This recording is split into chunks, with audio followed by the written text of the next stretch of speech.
Mezzo, Koda et Higuchi sont les personnages au centre de cet épisode 14. Étant tous les trois les hétéromorphes principaux de cette œuvre, ils se trouvent au cœur de la rébellion des hétéromorphes opprimés afin de la stopper. Salut à tous, j'espère que vous allez bien, je suis Rodway Senpai et aujourd'hui nous allons parler ensemble de cet épisode 14 de la saison 7 de My Hero Academia. Mais avant de commencer, je compte sur vous comme d'habitude pour liker cette vidéo si elle vous plaît, vous abonner si c'est pas déjà fait, sans bien sûr oublier d'activer la cloche des notifications. Merci d'avance à tous ceux qui le feront.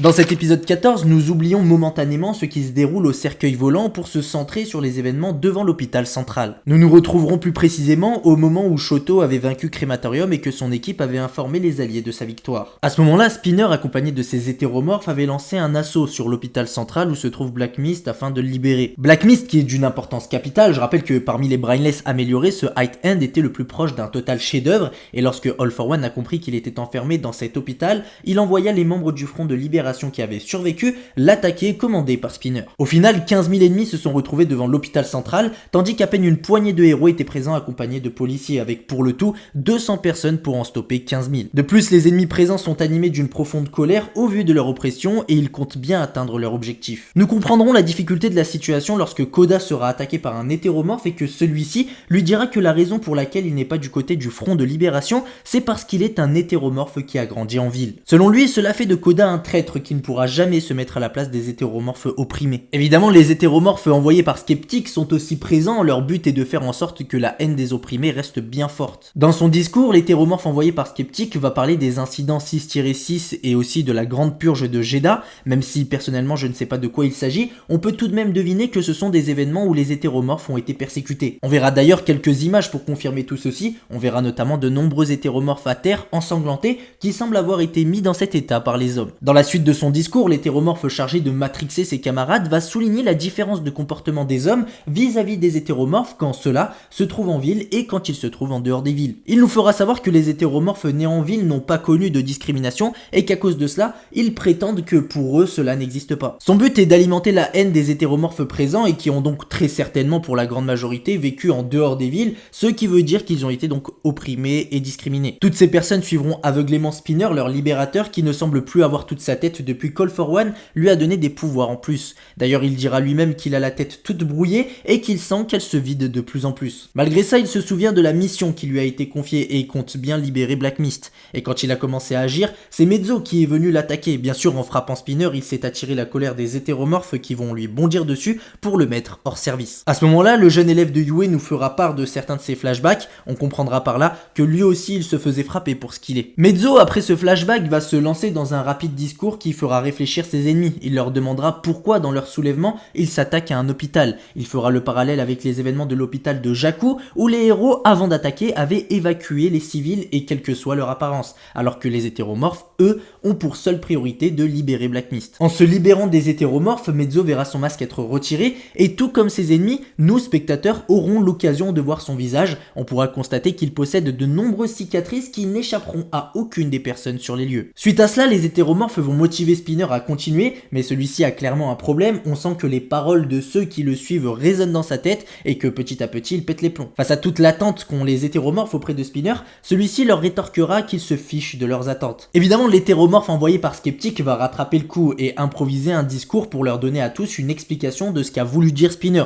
C'est là qu'on voit qu'il cherche clairement à les manipuler. Mezzo, qui lui aussi a vécu les persécutions contre les hétéromorphes étant lui-même une cible, fera savoir que ce qui se passe ici et ce que Spinner est en train de faire n'aideront pas les hétéromorphes de demain et qu'il fera reculer les mentalités des hommes 30 ans en arrière. All for One, au cas où Spinner serait en difficulté, a prévu pour lui un deuxième alter. Il s'agit de l'alter Côte d'écaille, afin qu'il allie force-résistance. Avec ceci, on y ajoute son apparence et le mélange est parfait pour qu'il puisse être le meneur d'hommes qu'All for One veut faire de lui. Suite à cette nouvelle transformation, Spinner se jette sur Mezzo et l'entaille tandis que l'hétéromorphe de Skeptic continue de matrixer tout le monde. Après ça, Koda nous fera part d'un flashback où Mezzo avait fait savoir à ses camarades de la classe A ce qu'il avait vécu en tant qu'hétéromorphe qui avait grandi en dehors des villes. Malgré les persécutions que lui et sa famille avaient subies, il a préféré se concentrer sur le positif, notamment sur le jour où sa différence lui a permis de sauver une petite fille de la noyade. Il dira d'ailleurs que ça a été la première fois qu'il a réellement été heureux d'avoir ce corps. En se souvenant des paroles de Mezzo, Koda semble avoir subi un éveil d'alter. On remarquera que des cornes ont poussé sur sa tête. Pendant ce temps-là, le combat qui oppose Mezzo et Spinner est super intéressant car on a en fait deux personnes qui ont vécu des événements similaires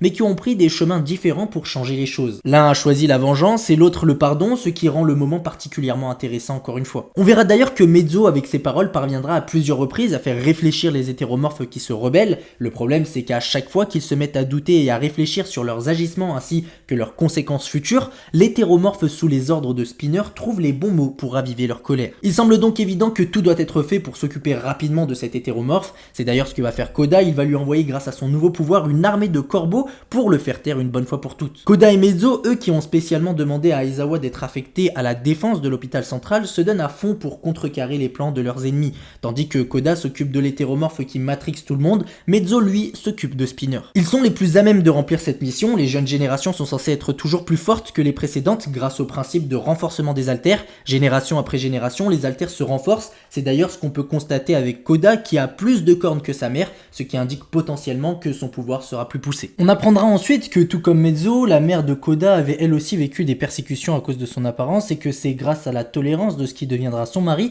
qu'elle a été épargnée. Tout en se souvenant des paroles de sa mère, Koda va mettre hors d'état de nuire l'hétéromorphe sous les ordres de Skeptic. De l'autre côté, Mezzo et Hisashi vont s'occuper de Spinner, d'abord en s'attaquant directement à son épée et ensuite en le frappant avec un maximum de force. Suite à cela, Mezzo va parler à l'ensemble des hétéromorphes en leur disant qu'il faut qu'ils se rendent compte à quel point leurs pouvoirs sont une bénédiction et qu'ils sont là pour une bonne raison, ils doivent défendre quelque chose. Il ajoutera que les cicatrices de leur persécution ne doivent pas les aveugler, sinon ils risquent de commettre des erreurs qui impacteront la vie de leur descendance. À la fin de ce discours et pour la première fois dans cet épisode, Spinner prendra la parole pour dire que la rancœur des opprimés ne s'estompera jamais et que si aujourd'hui les héros remportent la victoire, alors la situation restera telle qu'elle est et qu'ils continueront donc à être opprimés. Les paroles de Spinner ont remotivé ses troupes qui donnent du fil à retordre aux héros. Pendant ce temps-là, lui prendra la direction de l'hôpital pour libérer Black Mist. C'est d'ailleurs en détruisant la porte d'entrée que l'épisode s'achèvera. Comme d'habitude, avant de terminer, on revient sur 2-3 éléments en vite fait et en toute fin, nous traiterons de la preview. Bon, l'élément central de cet épisode, comme vous avez pu le constater, c'est la discrimination que subissent les hétéromorphes de la part des humains, dits normaux. Ici, il y a clairement un parallèle à faire avec notre monde. Il semble évident que Kohei Horikoshi a cherché à nous faire réfléchir sur la question du racisme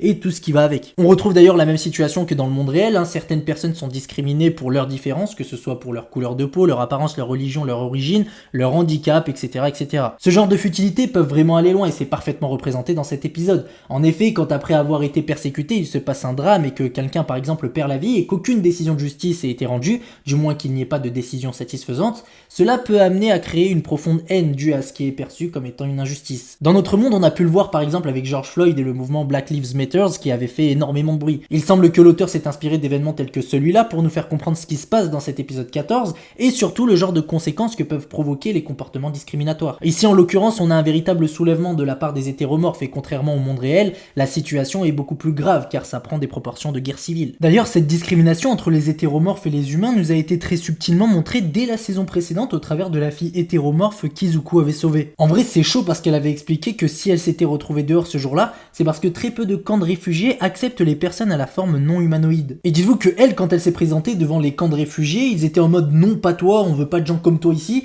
C'est fou comment ça rappelle vraiment des situations du monde réel et vraiment c'est une dinguerie. Concernant le cas de Spinner, on a vu que Call for One a fait de lui un véritable légume, les pouvoirs qui lui ont été transmis lui brouillent le cerveau et semblent l'empêcher de réfléchir. Est-ce que c'est quelque chose qui a été prévu de la part d'All for One? Franchement je sais pas, mais ce qui est sûr c'est qu'il en serait parfaitement capable. Mis à part le rapide discours qu'il a fait à la fin, Spinner était jusque-là incapable de remobiliser ses troupes, mais malgré ça les hétéromorphes ont continué de lui être fidèles, c'est d'ailleurs ceci qui lui a permis d'atteindre l'intérieur de l'hôpital. Toujours concernant Spinner, il y a un élément de l'épisode qui m'a fait réfléchir. Ce moment, c'est lorsque Mezzo et lui se battent et que durant cet instant et face à l'alter du jeune élève de Yue, Spinner lui fait savoir qu'il le dégoûte. C'est dingue le nombre de parallèles qui a été fait entre ces deux personnages dans cet épisode. Et le fait que Spinner dise à Mezzo qu'il le trouve dégueulasse est un comble au vu de tout ce qui a été mis en place dans certaines scènes pour clairement faire en sorte que Spinner nous répugne. Entre les moments où il se bave dessus, où il perd la tête lors de sa transformation qui le rend juste monstrueux avec sa langue boutonneuse qui pendouille, le plus répugnant ça reste bel et bien lui. Mais j'ai l'impression que c'est le but recherché, on dirait qu'on veut faire en sorte que le spectateur spectateur se focalise uniquement sur l'apparence répugnante de Spinner, dans le but peut-être de nous faire questionner sur les raisons qui ont poussé les humains de My Hero Academia à persécuter les hétéromorphes et si on en aurait été capable aussi. Quant à la preview, elle nous permet de voir ce qu'on aura l'occasion de profiter dans l'épisode 15. Il semble qu'on aura la suite des événements de l'hôpital central, notamment la suite de l'infiltration de Spinner dans l'hôpital et qui sera donc suivie de plusieurs hétéromorphes. Present Mike sera celui qui tentera de l'arrêter tandis que Mezzo et Koda tenteront d'arrêter les hétéromorphes restés dehors. Il faut savoir qu'empêcher Spinner de libérer Black Mist est la priorité absolue parce que s'il y parvient, ce sera la victoire assurée pour les vilains. Même si les conséquences seraient évidemment beaucoup plus terribles pour les héros qui offriraient donc un atout majeur pour les vilains s'ils ne parvenaient pas à maintenir Black Mist endormi et enfermé. On aurait alors un véritable effet papillon suite à cette libération, donc un petit élément qui in fine causerait de terribles conséquences pour non pas seulement le Japon, mais le monde entier.